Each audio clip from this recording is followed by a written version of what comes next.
Welcome to the deep dive. Today, we're getting into, well, one of the really tough challenges in medicine, finding better treatments for difficult diseases. Our focus is advanced diffuse pleural mesothelioma, or DPM. It's a progressive cancer linked to asbestos, and frankly, it's a very serious diagnosis. So let's dive right in. We're looking at the ETOP 1318 Beat Meso trial today. It's a big randomized phase 3 study. Our source is the original paper, a randomized phase 3 study of bevacizumab and carboplatin pemetrexed chemotherapy with or without atezolizumab as first-line treatment for advanced pleural mesothelioma. Results of the ETOP 1318 Beat Meso trial. Whole. Our mission here is to really unpack these findings. What do they actually mean for patients facing DPM, and where does treatment go from here? So just to start us off, maybe remind us, how serious is DPM and what do current treatments typically involve? Yeah, DPM is definitely a very serious diagnosis. It's progressive, linked strongly to asbestos exposure, and historically it's been quite hard to treat effectively. Right now, the sort of standard approved first-line options are either immunotherapy combo, ipilimumab plus nivolumab, or chemotherapy, specifically platinum plus pemetrexed. We also know adding bevacizumab, that's an anti-VEGF drug, to the chemo helps improve overall survival. That's established. And it's important to note immunotherapy, either alone or with chemo, has generally shown it's better than just chemo by itself. Okay, so we have those options already established. What then sparked this specific trial, the Beat Meso trial? Why look at this new combination? Well, the thinking was about synergy. Could you get an even better effect by combining three things?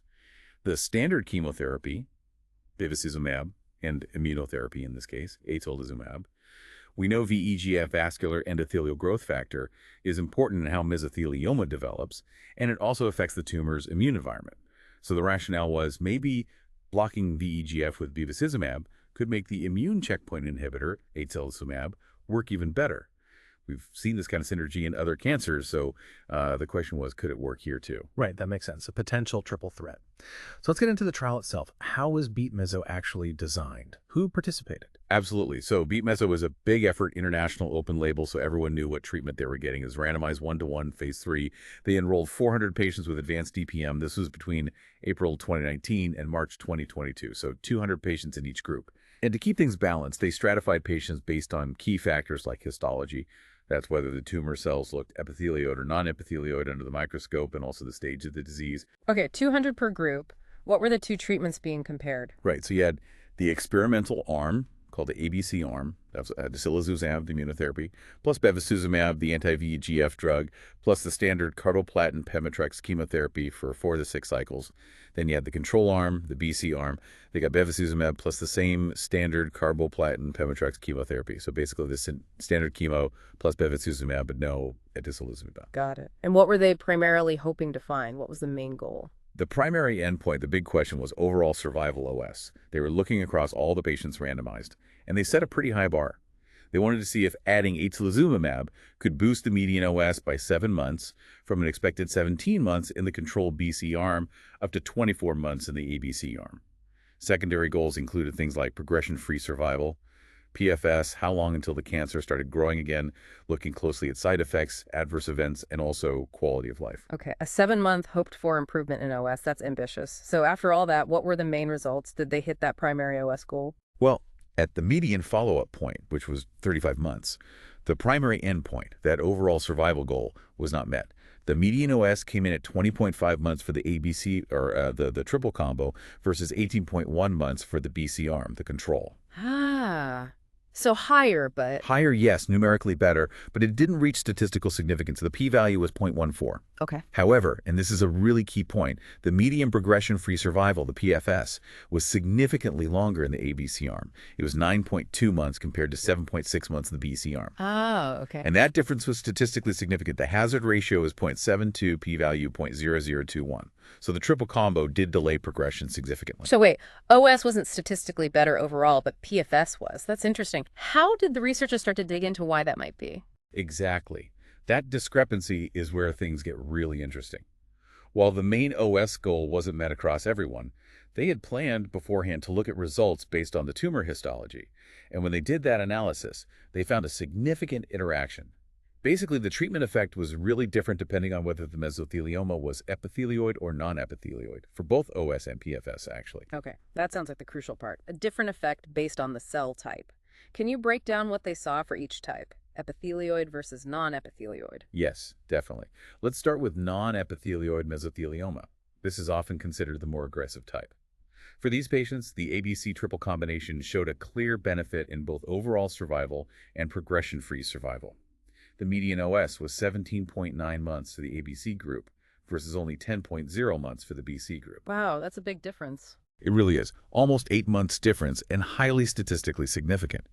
The hazard ratio was 0.50. PFS was also much better for the triple combo in this group. And the level of benefit seen here, it's quite remarkable.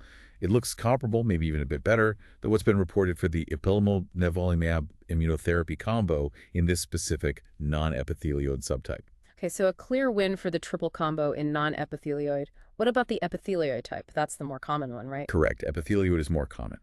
And here, the story was different. The ABC triple combination did not show a significant overall survival benefit compared to the BC arm. The median OS was 22.00 months for ABC versus 21.5 months for BC.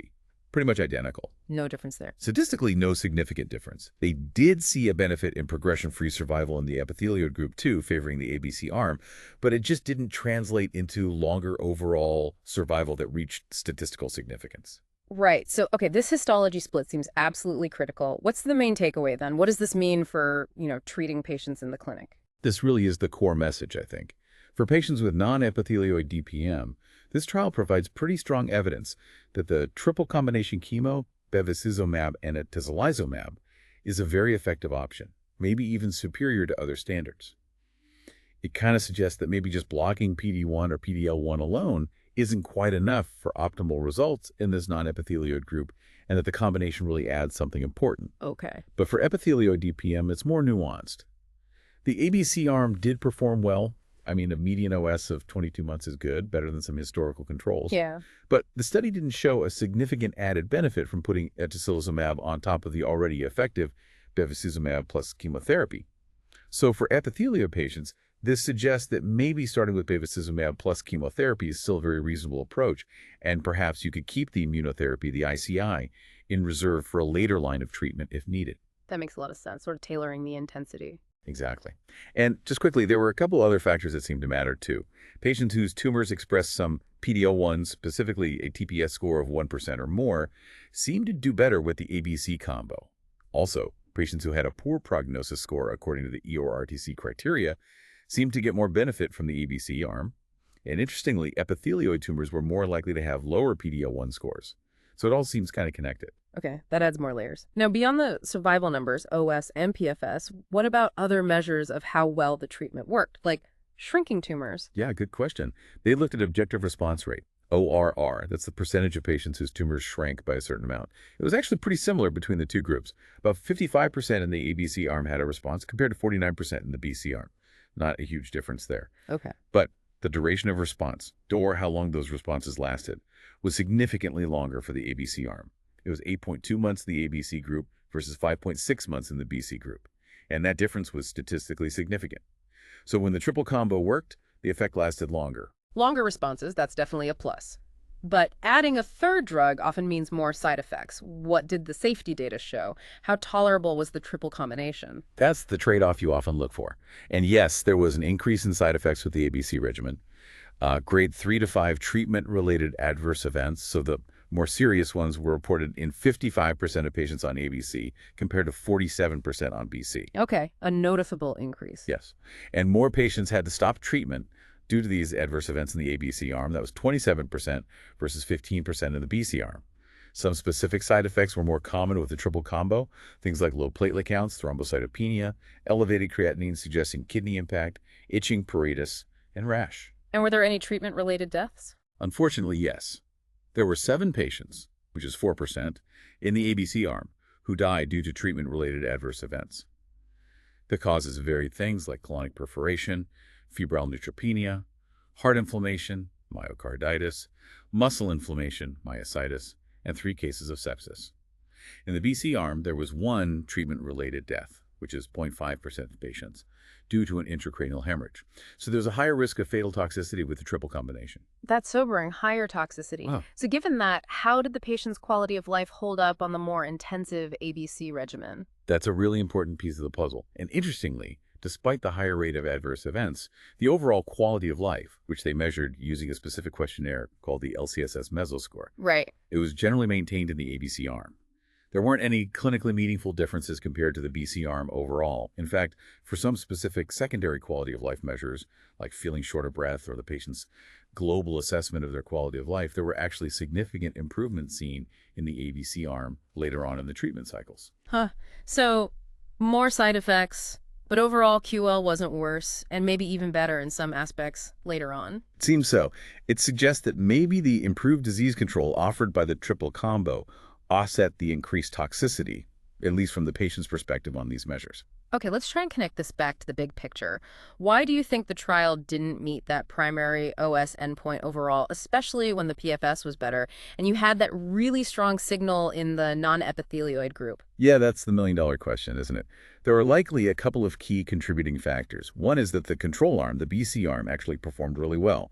That median OS of 18.1 months is reportedly among the best results seen for a chemo-bevacizumab control arm in any of these big phase 3 immunotherapy trials for mesothelioma. So the bar was just set very high by the control group. Exactly. When your control group does better than historically expected, it makes it statistically harder to show a significant additional benefit from the experimental treatment. Even the ABC arm's 20.5 months OS is, among the best reported for an ICI-containing arm. Both arms did well. Right. The other major factor, and this is quite significant, is what happened after patients progressed on the trial treatment. There's a big imbalance in subsequent therapies. Almost 73%, 72.7% to be exact, of patients in the BC control arm went on to receive immunotherapy, an ICI, after their disease progressed. Okay, a lot of them got ICI later. Yes. Compare that to the ABC arm, where patients had already received an ICI. Only about 35% of them received subsequent ICI therapy. So that much higher rate of effective post-progression treatment, specifically immunotherapy, in the control group, could have really diluted the survival difference observed between the arms initially. It likely helped the BC patients live longer after progression, narrowing the overall gap. Ah, that makes a lot of sense, the subsequent treatment effect. Okay, so wrapping this all up, what are the main takeaways here for doctors treating DPM and maybe for future research? Well, the headline is, the BEAT Meso trial didn't meet its primary OS endpoint for the overall population. We have to state that clearly. However, it did show a significant benefit in progression-free survival and also in duration of response for the triple ABC combination. And critically, the study provides really compelling evidence for using this triple combination in patients with non-epithelioid DPM. The OS and PFS benefits there were substantial. Right, the histology is key. Absolutely. For epithelioid DPM, the picture is less clear. Bevacizumab plus chemotherapy seems to remain a very reasonable first-line choice, potentially reserving immunotherapy for later. We also learned that while the triple combo has increased toxicity, overall quality of life seemed to be maintained, which is reassuring. And looking forward, there are plans for translational research looking at stored tumor samples and blood samples from the trial participants that could give us even more insight into why these differences exist, maybe find biomarkers to better predict who benefits most. So pulling it all together from this deep dive, BEAT Meso didn't hit the overall survival mark across the board, but it's really highlighted how crucial tumor histology is in mesothelioma treatment. The triple combination looks like a really strong contender, particularly for that non-epithelioid group, potentially shifting how we think about first-line therapy there. But for the epithelioid group, the added value of the ICI in this combo wasn't proven for survival. Which leaves us with a final thought to ponder, doesn't it? What could we potentially unlock if future research can pinpoint the exact biological markers that tell us precisely which mesothelioma patients, epithelioid or non-epithelioid, will get the most bang for their buck from specific immunotherapy combinations? Could that really push personalized medicine forward in this tough disease?